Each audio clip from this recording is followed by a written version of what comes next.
தல அஜித்தோடைய ஆக்டிங்கில நெக்ஸ்ட்டு ரொம்ப பிக்கஸ்ட்டா தயாராக போற மூவின்னா, அவருடைய 63வது மூவி தான். இந்த மூவி ஆதிக் ரவிச்சந்திரனுடைய டைரக்ஷன்ல டிஎஸ்பியோட மியூசிக்ல தான் தயாராகிறது கன்ஃபார்ம் ஆகிடுச்சு. Maithri movie மேக்கர்ஸோடைய ப்ரொடக்ஷன்ல good bad ugly அப்படின்னு டைட்டில் வச்ச இந்த மூவி 2025 பொங்கல் டைம்ல ரிலீஸ் ஆகிறது கன்ஃபார்ம் ஆகிடுச்சு. ஒரு நல்ல என்டர்டைன்மெண்ட் மூவியாகவும் இந்த மூவி தயாராக போகுது.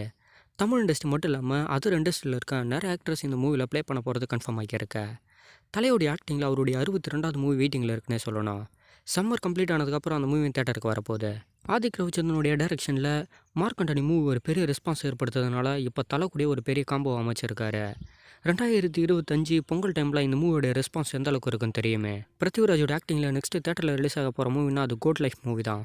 இந்த மூவிக்கு ஒரு பெரிய வெயிட்டிங் இருக்குன்னே சொல்லணும். மார்ச் 28 இந்த மூவி தேட்டரில் ரிலீஸ் ஆகிறது கன்ஃபார்ம் ஆகிடுச்சு. விஷுவல் ரொமான்ஸ் தான் இந்த மூவியை ரிலீஸும் பண்ண போகிறாங்க.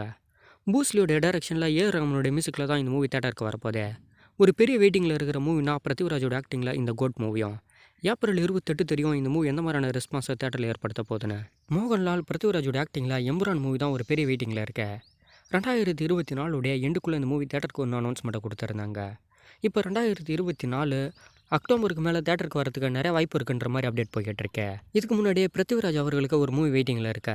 அதுக்கப்புறம் தான் இந்த எம்புரான் மூவி தேட்டருக்கு வரும்னு நினைக்கிறேன். வினய், நவ்தீப், நித்யா மேனன் எல்லாமே நியூவாக ஒரு மூவியில் ஆக்டிங் பண்ணுறது கன்ஃபார்ம் ஆகியிருக்கு. ஃபேண்டசி மட்டும் இல்லாமல் ரொமான்டிக் கலந்த ஒரு நல்ல காமெடி மூவியாக இந்த மூவி தயாராகிட்டு இருக்கு அப்படின்ற மாதிரி அப்டேட் ரிலீஸ் பண்ணியிருக்காங்க. டைரக்டர் விஷ்ணுவர்தனுடைய அசிஸ்டன்ட் டைரக்டரான காமெடியோடைய டைரக்ஷனில் தான் இந்த மூவி தயாராகிட்டு வருதுன்னு அப்டேட் ரிலீஸ் பண்ணியிருக்காங்க. 2024 எண்டுக்குள்ளேயே இந்த மூவி தேட்டருக்கு வரலாம் அப்படின்ற போல் அப்டேட் போய்கிட்டு இருக்கா. இப்போ கரண்ட்டில் இந்த மூவியோட ஷூட்டிங் போய்கிட்டு இருக்கிற மாதிரி அப்டேட் ரிலீஸ் பண்ணியிருக்காங்களே. அசோக் செல்வனுடைய ஆக்டிங்கில் நெக்ஸ்ட் நியூவாக ஒரு மூவியோடைய போஸ்டர் ரிலீஸ் பண்ணியிருக்காங்க. எமக்கு தொழில் ரொமான்ஸ் அப்படின்ற மாதிரி டைட்டில் வச்சு பாலாஜி கேசவனுடைய டைரக்ஷனில் இந்த மூவி தயாராகிறத கன்ஃபார்ம் பண்ணியிருக்காங்களே. திருமலை டி சீரியஸோடைய ப்ரொடக்ஷனில் தான் இந்த மூவி தயாராகுது. அசோக் செல்வனுடைய ஆக்டிங்கில் தொடர்ந்து ரிலீஸ் ஆகிற மூவிஸ் எல்லாமே ஒரு பெரிய ரெஸ்பான்ஸை சொல்லலாம். பயங்கரமான ஒரு ஸ்டோரி ஸ்க்ரீன் பிளேவை தேர்ந்தெடுத்து ஆக்டிங் பண்ணிக்கிட்டு வர்றாரு. அந்த வகையில் இந்த ரொமான்ஸ் கலந்த லவ் ஸ்டோரி மூவியும் அப்படி தான் இருக்கும்னு நினைக்கிறேனே. தமிழ், தெலுங்கு, ஹிந்தி, கன்னடான்னு ஒரு பெரிய ரெஸ்பான்ஸை ஏற்படுத்திக்கிட்டு வந்திருந்த அனுஷ்கா அவர்கள் இப்போ ஃபஸ்ட் டைமாக மலையாள இண்டஸ்ட்ரிக்குள்ளே போகிறாங்களே. நியூவாக ஒரு த்ரில்லர் மூவியில் இவங்க ஆக்டிங் பண்ணுறதும் கன்ஃபார்ம் ஆகியிருக்க. கத்தனார் அப்படின்னு டைட்டில் வச்சா இப்போ ஒரு மலையாள மூவியில் இவங்க ஆக்டிங் பண்ண போகிறாங்க. ஃபஸ்ட் டைமாக இவங்க மலையாள இண்டஸ்ட்ரிக்குள்ளே போகிறதுனால கண்டிப்பாக எந்த மாதிரியான ரெஸ்பான்ஸ் ஏற்பட போகுதுன்னு தெரியும். பாகுபலி மூலயமா ஒரு பெரிய ரெஸ்பான்ஸே இவங்களுக்கு வேர்ல்டு வைடாகவே ஏற்படுதுன்னு சொல்லணும். அதை தொடர்ந்து இப்போ மலையாள இண்டஸ்ட்ரிக்குள்ளேயும் என்ட்ரி கொடுக்குறாங்களே. கோகுலம் ஃபிலிம்ஸ் தான் இந்த மூவி தயாரிக்கிறது கன்ஃபார்ம் ஆகிடுச்சு. 2025 ஸ்டார்டிங் அப்படி இல்லைனா 2024 எண்டுக்குள்ளே கூட இந்த மூவி தேட்டருக்கு வரலாமே.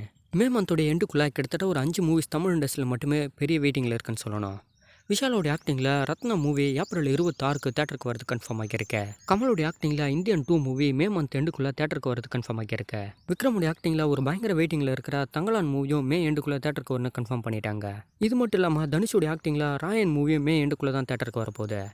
கவினுடைய ஆக்டிங்கில் ஸ்டார் மூவியும் மே எண்டுக்குள்ளே தான் தேட்டருக்கு வரது கன்ஃபார்ம் பண்ணி வச்சிருக்காங்களே. தமிழ் இண்டஸ்ட்ரியில் மட்டுமே கிட்டத்தட்ட மே எண்டுக்குள்ளே 5 மூவிஸ் ஒரு பெரிய வெயிட்டிங்கில் இருக்குன்னே சொல்லணுமே. எந்தெந்த மூவிஸ் எந்த மாதிரியான ரெஸ்பான்ஸ் ஏற்படுத்த போகுன்னு தேட்டருக்கு வந்தால் தான் தெரியும். ஒரு நல்ல காமெடி கலந்த என்டர்டைன்மெண்ட் மூவியாக கஜானா மூவி தேட்டருக்கு வரது கன்ஃபார்ம் ஆகிடுச்சு. இப்போ ரீசெண்டாக இந்த மூவியோடைய டீசரை ரிலீஸ் பண்ணி சம்மர் ஸ்பெஷலாக இந்த மூவி தேட்டரில் ரிலீஸ் ஆகிறதையும் கன்ஃபார்ம் பண்ணிட்டாங்க. மார்ச் 15 ஸ்பெஷலாக கிட்டத்தட்ட ஒரு 6 மூவிஸ் தேட்டருக்கு வந்திருக்கு. ஆர்கே சுரேஷோட ஆக்டிங்கில் காடு வெட்டி மூவியும் தேட்டருக்கு வந்திருக்கு. சமுத்திரக்கனி, யோகி பாபு எல்லாமே ஆக்டிங் பண்ணியிருந்த யாவரும் மல்லவரே மூவியும் தேட்டருக்கு வந்திருக்கு. ஒரு கிராமத்து என்டர்டைன்மெண்ட் லவ் ஸ்டோரி மூவியாக ஆராய்ச்சி மூவி மட்டும் இல்லாமல் இது கூடவே ரஷகார் அப்படின்ற ஒரு மூவியும் தேட்டருக்கு வந்திருக்கு. ஃபைனலாக மாஸ்டர் மகேந்திரனுடைய ஆக்டிங்கில் ஹெமிகோ கேரேஜ் அப்படின்னு சொல்லிட்டு கிட்டத்தட்ட ஒரு 7 மூவிஸ் மார்ச் 15 ஸ்பெஷலாகவே தேட்டருக்கு வந்திருக்கு. ஒரு சில மூவிஸ் எல்லாமே பெரிய ரெஸ்பான்ஸோட, ஒரு சில மூவிஸ் எல்லாமே ஓரளவு நல்ல ரெஸ்பான்ஸோடவே இப்போ தேட்டரில் ஓடிக்கிட்டு இருக்குன்னு தான் சொல்லணும். இது மட்டும் இல்லாமல் இன்னும் நிறைய மூவிஸ் மார்ச் எண்டுக்குள்ளே தேட்டருக்கு வரதுக்கு வெயிட்டிங்கில் இருக்கு. ஏப்ரல் மேனு சம்மர் முடியறதுக்குள்ளே கிட்டத்தட்ட ஒரு 10 மூவிஸை நம்ம தேட்டரில் பார்த்துருவோம்.